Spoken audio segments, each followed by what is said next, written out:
Now, as a tandem to the earlier cast I've done of defending in a 2v2, we're now going to look at how you should attack in a 2v2, or what the ideas and concepts of attacking are. And so again, here I'm going to say this here. The reason we win this attack is because basically it's a bad defense, right? The best the best attack you can have in attack mode is to just have a bad defense you're fighting against, and that's what's going to happen here. You can see the enemy team is basically just sitting back, building. You've already seen they've built some barbed wire. You can already see in the corner they've already built an MG bunker. These are really static defenses, really static. And what that basically means is if you're static as the defenders, the attackers get to dictate where the engagements occur, when the engagements occur, and how the engagements occur. In addition, you can see we're running 28 pop here. And I recall Olazaika went back, and I think he saw that one of the defenders themselves weren't running their full 25 pop. So we've got a 6 pop advantage. It's exacerbated slightly because it's not a real 6 pop advantage. It's like a 9 or 10 pop advantage we have over the enemy. And 10 pop is a lot. In a 2v2, 10 pop is a big advantage for one team to have over another team, right? And again, you can see there's more barbed wire being built up. These are just really stacked defenses. And you can see we're not attacking right away. But we don't have to. Look at all this time we have to plan out our attack. We just have to. Legit, we're a minute and a half into the game. And the defending team has done nothing to harass us other than like a pot shot with an M8. We have all the freedom in the world to decide how and when we're going to attack here. And that's what we're deciding. Look here, I didn't even start full pop. I called on. I saw what they have. They're static. Okay, I'm going to bring more infantry. I've got a stew that can deal with most of these, this bunker and this wire for my troops. I've got a bike to scout it out. Olazaika is deciding, okay, he's going to attack the right side. So I'm thinking, okay, do I want to join Olazaika or do I want to attack on the other direction? And we can make this decision actively because we're not being pressured. Because we're not being pressured by the defensive team, we can decide, okay, do we want to attack together? Do we want to attack separately? When do we want to attack? When do we want to make the push? Do we want to do the push at the same time, at different times? And we get all this thought time because we have it. We're being given it by the defense.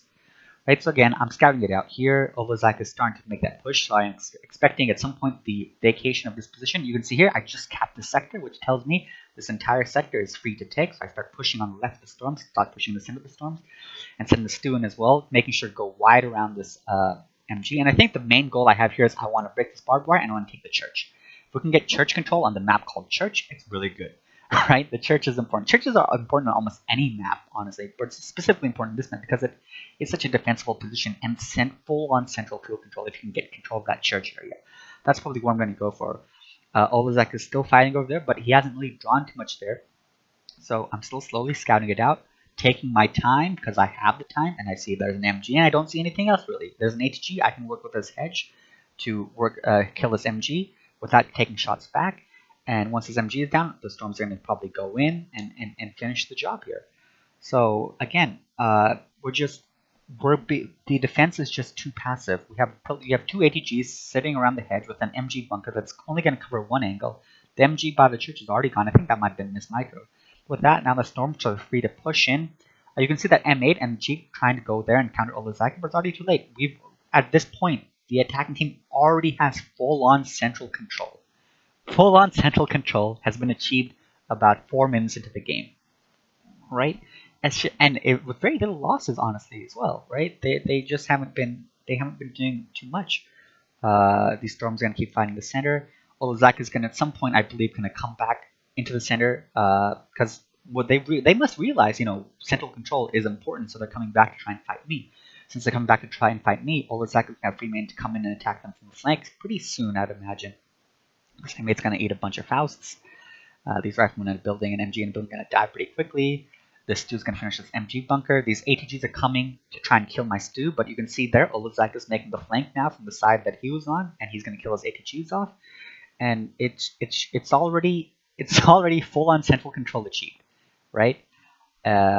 With honestly what was very little effort. Right, we took about a minute, 2 minutes to start our attack because we're given that time, and now we finished it. This MG bunker hasn't been killed yet, but it's doing them absolutely no good. Static defenses, again, if you're defending, static defenses are not what you actually want unless it's something stupidly overpowering like an 88. But even an 88 is risky because if the enemy sees, oh, you start with an 88, they'll just start with a mortar, and suddenly your 88 is not that great in the early game.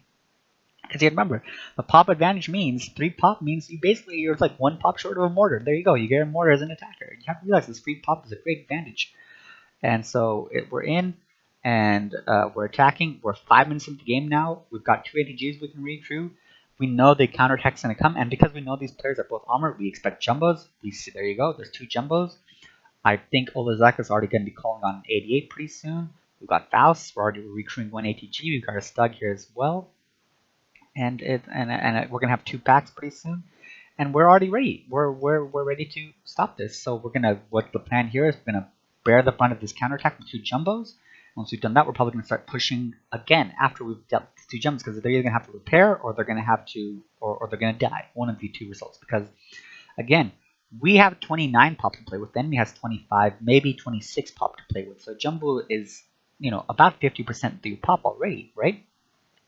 So it's a really big investment the allies are putting into, and they've got no infantry support basically as well. So they've really decided they're really panicking at this point. The defensive team is panicking. First they did too little, and now they're overextending far too early, right?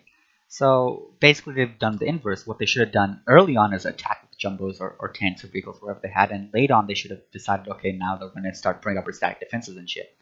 But they did it wrong. So here we go. 1 jumbo is going to die. The second jumbo is going to be taking a lot of shots in this pack. These KCH are going to clear out this house pub. This dude's going to kill out this church. And we've already got 53% territory control. So I don't know. So there, a jumbo goes down. 2 ATGs plus a Faust and a Stug is going to probably kill the second jumbo, or at least push it back. And again, so that counter push by the allies already done. And we're 7 minutes into the game. And there you go. And the allies are already calling good game right here. So this game's over as well. And this really goes in tandem with the previous cast we were doing, which is, in a 2v2, attackers have an advantage if they're given the chance to leverage that advantage that they have, right? The 2 advantages you have as an attacker in 2v2 is you've got population advantage and you've got initiative advantage, right? Population advantage, you can't do anything as a defender, right? The population advantage is always going to be there. There are some doctrines that give you pop bonuses, but those doctrines can also apply to the attacking team as well. So pop bonuses are 50-50. They apply both ways. That's situational. But yeah, you can't really do anything about pop bonus. But the initiative advantage that the attackers have is only there at the decisiveness of the defending team, right? If the defending team decides all they're going to do is defend, then the initiative is to the attackers. So you give the attackers both a population initiative and a population advantage and an initiative advantage, and you can leverage that really, really easily in a 2v2. So this show, like, if you're going to attack, all it takes is a bad defense, and you're going to win the game really, really easy. Even a good defense, you can still win the game, just not as easily, but you still can leverage so much against it, as long as the defense is playing passively. And here you get to see, if you have a passive defense, attackers can just take their time and pick you apart. They can dictate the engagement and they can pick you apart very slowly. And there's really not too much you can do unless you decide to go on a counter push. And unless you decide to dictate engagement. Because again, think of it as an R+. Right? Not an R+. Well, yeah, as an R+ or a meeting engagement. The way you play an R+ or meeting engagement is the same way you should play your attack and defense modes. Aggression is always rewarded. Pop control is always rewarded. Pop advantage is always huge. So the things you look for in a 3v3 and a 2v2 and those 2 other modes, the R+ and meeting engagement, are the same things in playstyle you should be applying to your attack and defense modes, right? You don't treat it as an attack or defense mode. Just treat it as 10 minutes into a meeting engagement. Because as long as you treat it like that, you can really take advantage of the advantages that are given to you, right? Because